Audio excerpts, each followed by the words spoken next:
nakwambia nime-sweat. Wacha tu. Anyway, so introducing tonight's panel, there's none other than Ciru Muruiki. Yes, Saya. Bless the love Rasta. Bless the love Rasta, one love. Yes, Saya. Yes, Saya. Kama unapenda reggae, sema ra. Wicked. And of course,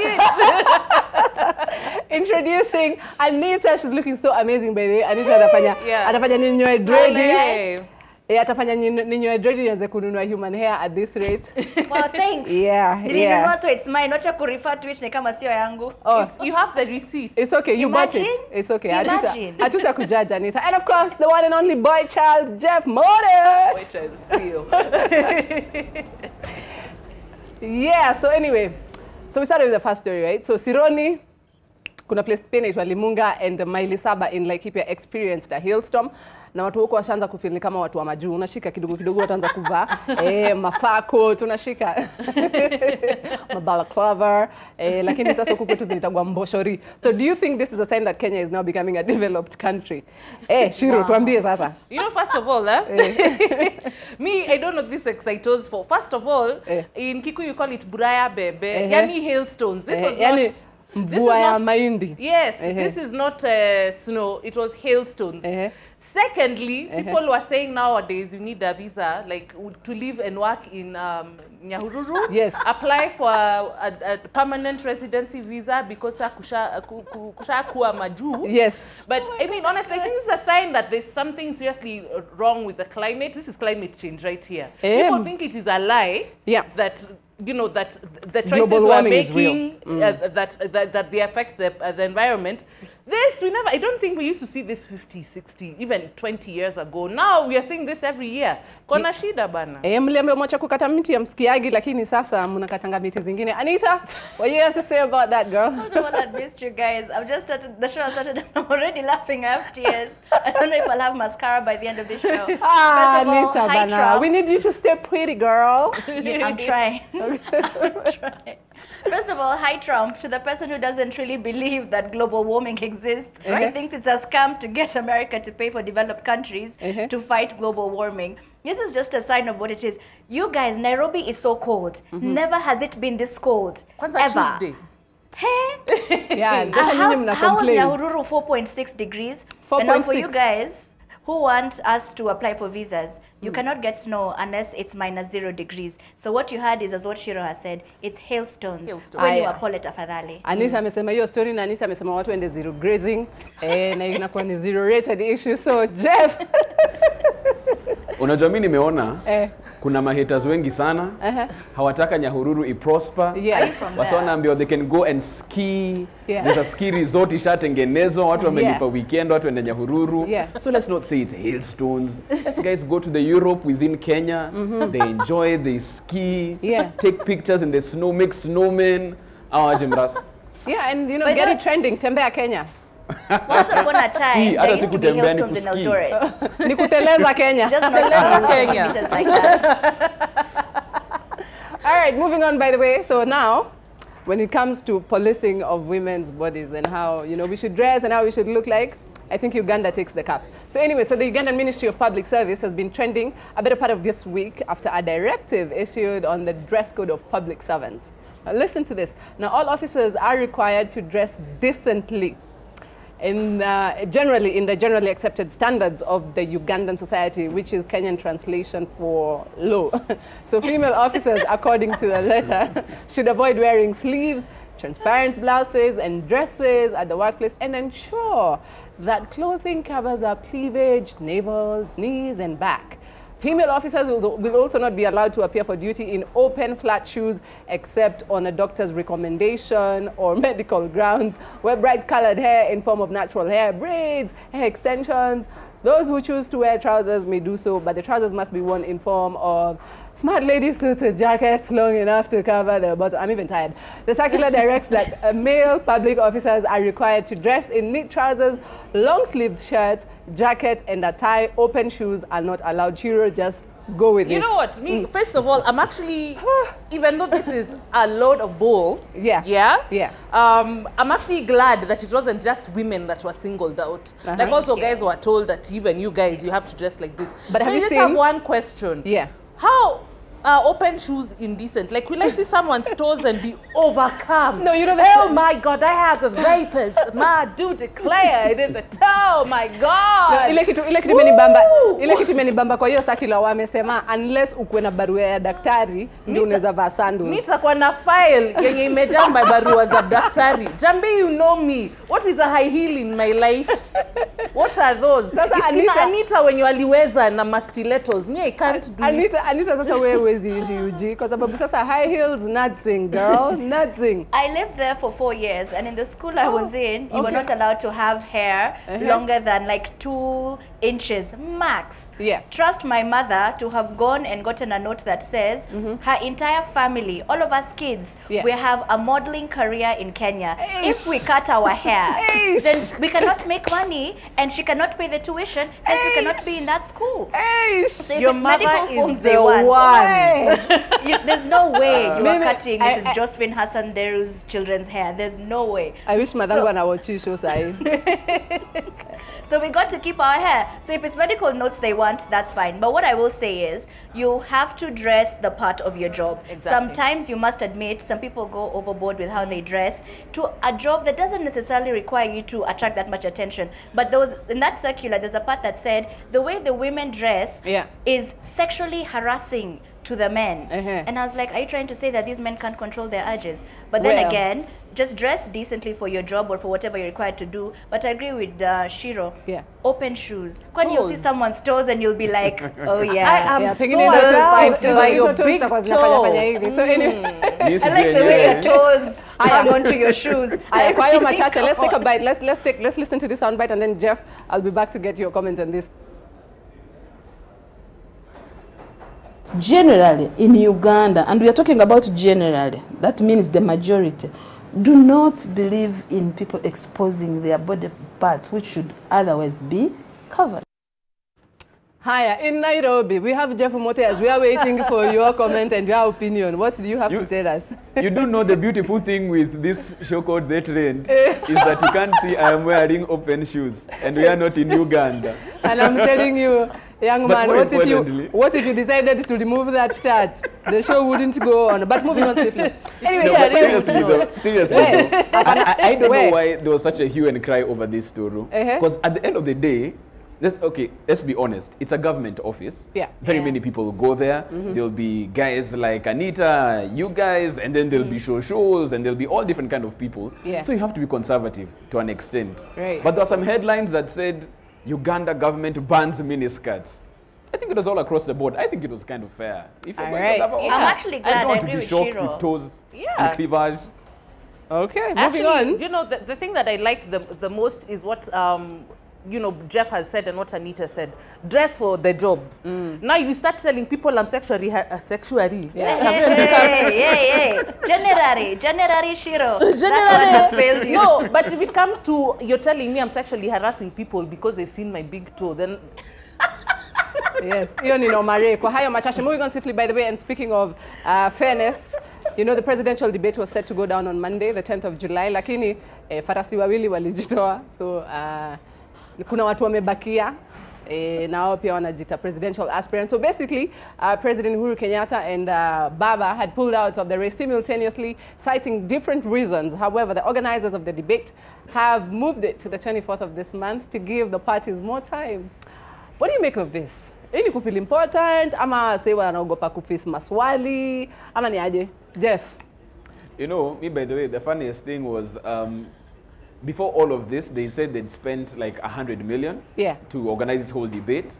And then Uhuru pulls out, and then Rao pulls out, and they had not let Dida come through. So in my mind, I was like, if it's still happening on Monday, will we just all sit as a nation and look at an empty stage? Because there'll be no one. I think if they're not there, you can't have a presidential debate without the president of any country. So it had to. He has to come through somehow. It doesn't make sense. Ciru. Both presidential candidates, both Raila Odinga and Uhuru Kenyatta, had actually said that the organizers had not really consulted them. Now, if that is true, may really have to start saying the organizers. You can't just say we have a presidential debate and you send them a loose WhatsApp like, hey, Monday Niaje, are you guys coming through or not? You were added. You got added Uhuru Kenyatta, added Raila Odinga. Shortly, Raila left, Uhuru left. If you're organizing things, because a presidential debate, especially in an election year like this, where there's a lot of tension and a lot has been happening, it's very high stakes. Yeah. So I feel that if the concern of the two presidential candidates is that they've not really been consulted, I think that's a failing on the part of the organizers. All right. Now, if that's not true, Sami Sijui. Hiya, Anita. I agree with Ciru, and I also believe it's you're not constitutionally mandated to attend it. You can choose not to, for whatever reasons you choose not to attend it for. But another thing that I agreed with them on, and I even asked earlier, the presidential debate is 90 minutes. How do you plan to have 8 guys in a span of 90 minutes actually discuss points? But you know, you can also have more than 12 guys on a pitch playing football. Yeah, but the goal in that situation is for one person to score and win. In this case, you try to give 8 people a chance to explain to the country why they should win the election. I think it's a very short period of time to have so many guys. Yeah, and anyway, also them saying they were not consulted, that's, I mean, if it's true, as Ciru said, then it's a failure on the organizer's part. So let's hope it'll go great at the end of the month. Sawa sawa. On that note, by the way, we take a short break. Wacha mimi ni kate tama la.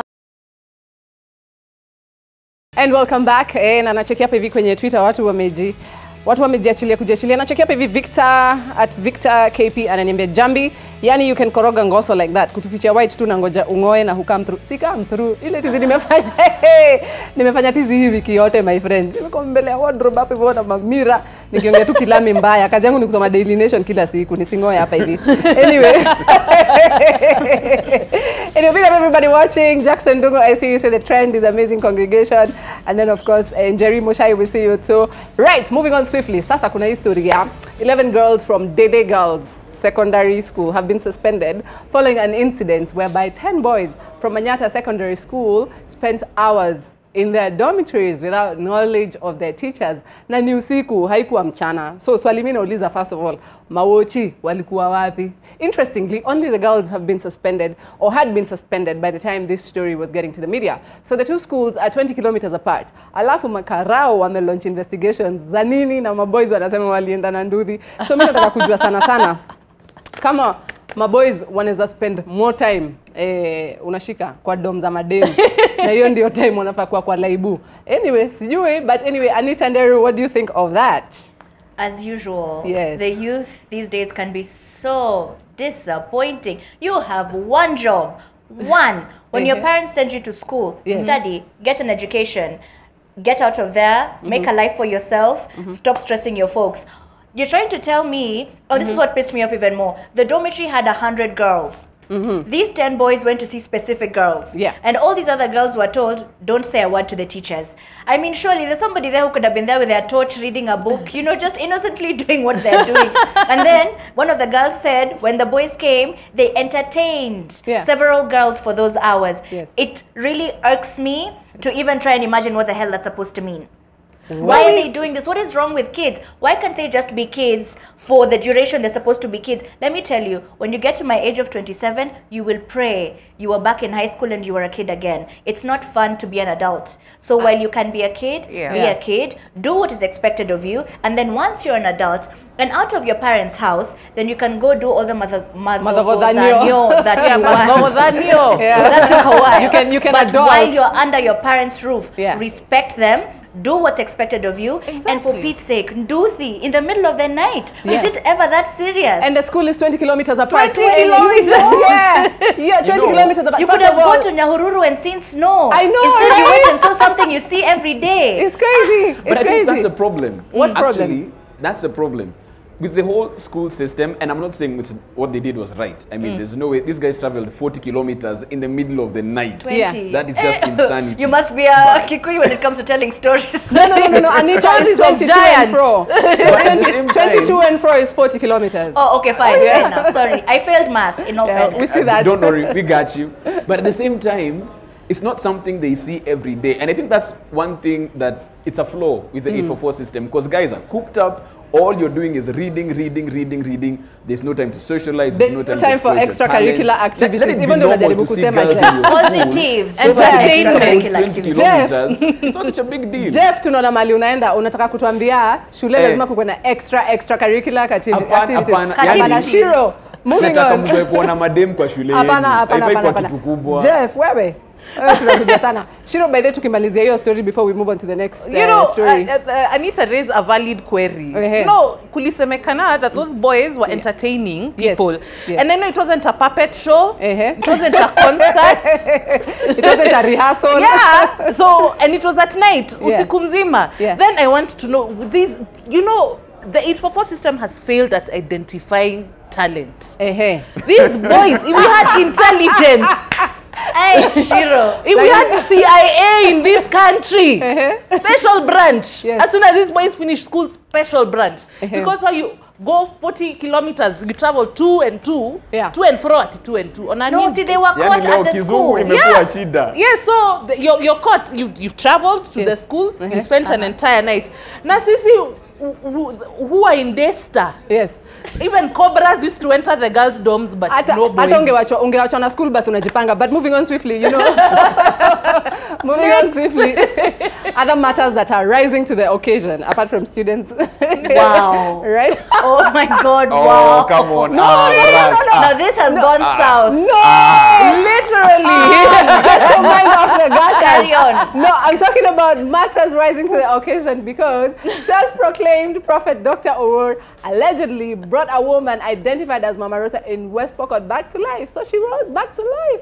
Yeah, so mimi niko na swali moja tu. So, juu sasa amefufuka, jina yake inarudishwa kwa voters register ama hata kwa ghost voter. KPMG in the offices like this. We don't know what to do. But you know me, you know how matters of religion, I really try my best unless I see some outlandish tomfoolery happening. Other than that, I really try not to comment. But me, what I want to know is, mbona watu specific huponywa magonjwa? Why don't these people go to the hospital and heal everyone there? Or why are specific people being raised? Why doesn't he come to like Lee Funeral Home and raise people there? That is my only question. All right, Sasa, we take a short break. We'll be right back. And then, of course, Jeff, Anita, Ciru will be right back with more. Well, other things may have changed right here on the trend, but nothing, well, when it comes to time, that hasn't changed yet. So we are really, we don't really have much time, but taking a look at your tweets, kuna msanii Paul Ndiangs anasema Nyahururu peeps be like, wale watu walikuwa huko hivyo wanatafuta snow ati washaenda skiing. And then of course there's Dennis Chande anasema ati others matters rising to the occasion. God, Njambi Koikai is on fleet. What a replacement. I think you meant on fleek. I'm not a replacement. FYI, yeah. So we'll be having guest hosts until after elections when you will be having a confirmed presenter for the trend. So I'm not replacing wait. Yeah, I'm not replacing him. I'm not replacing Rari Mador. No. Yeah. Has refused. No. I'm not repressing him. How else will we know? Yes, mutajuaje. I'm representing. Repressing and you understand. Okay, moving on to matters kindness. So there's a tout called Stephen Kiringa, a father of one and a matatu conductor in Nairobi, who warmed the hearts of Kenyans after a photo of him helping an old granny cross the road surfaced online in a rare act of kindness. Yani, image ya makonductor imekuwa mbaya sana. Yani ya makondukodi imekuwa ngori mbaya. Unashika design mpaka wakifanya kitu poa kayo ina make news. So makanga na makarao wanapelekana hivi ama, si ndio? So these good Samaritan incidents have been on the rise lately, which begs the question, why can everyone just be kind? You know, it says something about the society that we're in, that helping an elderly person cross the road trends. Yeah? And the fact that, you know, people think that, you know, Kanges have a bad name. Yeah. I've had so many fantastic stories of conductors. Like there was this story of someone who got stuck by the side of the road in the middle of the night, like his tire burst or something. Yeah.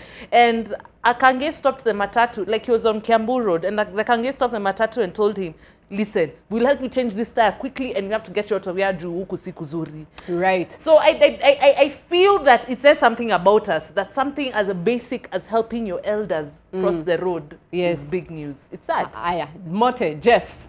Unajua, kusema ukweli, tumechoma CV ya Makange na madere wa manch na wase wa skodi sana. I mean, helping the granny across the road is a good thing, but when you make it seem like vile Kange, vile conductor ameifanya, these guys do good things so many days. I mean, every single day, you'll enter Jav, you'll see that some parents who just leave their kids with the Kange, akifika shule fulani, we mweke hapo. They trust these guys. They're good guys. I mean, they do so many good things. They do good things at the wrong time most of the times. That they do. Yeah, saa zingine wanafanyanga good things at the wrong time kama kukuwekea change. Saa zile unashika. But anyway, moving along swiftly again. Yeah, so Anita, we're going straight home on this one with you. So on Monday, President Uhuru Kenyatta updated pictures of new ambulances bought by the proceeds made from money recovered from the Smith and Osman bribery case. Now, a Twitter user sent out a tweet shortly after claiming that the ambulances were the same ones the head of state launched in March. So he basically launched the same project twice. Who do you think here is the politician? Anita? He was just reiterating that you guys. He was just retweeting. It's like a retweet. So it's like a re-ambulance. Yes. I'm just reassuring you guys that these ambulances that you saw many months ago, they're still the same. They're headed to the counties. Worry not. You know, sometimes a tweet can be forgotten. Imagine, you know, those guys tweet every day. A lot happens every day. A lot has happened during the campaigns. Just in case you forgot. Yeah. It was just a reminder. So clearly, he retweeted practically. Ciru, as we wind up, take it. I have to say this is very disingenuous. Like, someone needs to let the social media team, Itombe. No, I've always wondered how they get it wrong. They need to know that people don't forget what to pick screenshots za macho. Now what to retweet. Like that. And so if you do something 5 months ago, there's a Kenyan somewhere that will not forget. Sawa. Awesome. Jeff, take it tukimalizia. Wacha nikwambie, yangu ni two words. Yes. Vindu vifanananga. Probably these were other ones that they bought and were just looking like the ones that you guys saw before. I mean, was like, I don't know. No, the caption was too similar. On that note, people, vindu vifanananga na vindu vichenjanga, vindu vi staying the same. I'm out. We'll see you at 10 p.m.